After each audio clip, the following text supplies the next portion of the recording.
আসসালামু আলাইকুম। আপনারা কি তাহলেন সবাই ভালো আছেন নি? আমি আজকে বানাইমু পুঁটি মাছের সাতকরা দিয়ে পাতলা ঝোল। উফ, মারতে গেলে মুখের মাঝে পানি আইয়। আমার জামাইরও যে পছন্দ তাইনের এইটা ছাড়া তাইনের ভাত খাইতে পারেন না প্রতিনিয়ত। আমারও খুব অনেক পছন্দ সাতকরা দিয়া পুঁটি মাছ দিয়া টক।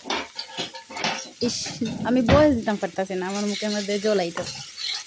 এত মজা লাগছে আর কি, তা মাথার মতো না।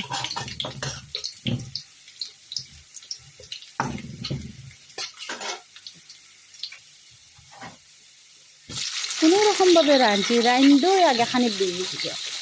এত মজা লাগে এটা খাইতে, আহ আর হওয়ার মতো না, এত ভালো লাগে। টমেটো দিয়া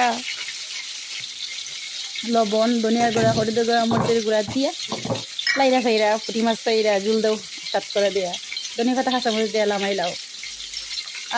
এখন আমার স্বাদ লাগে। আপনারা একবার ট্রাই হয়ে দেখবা, অনেক ভালো লাগে।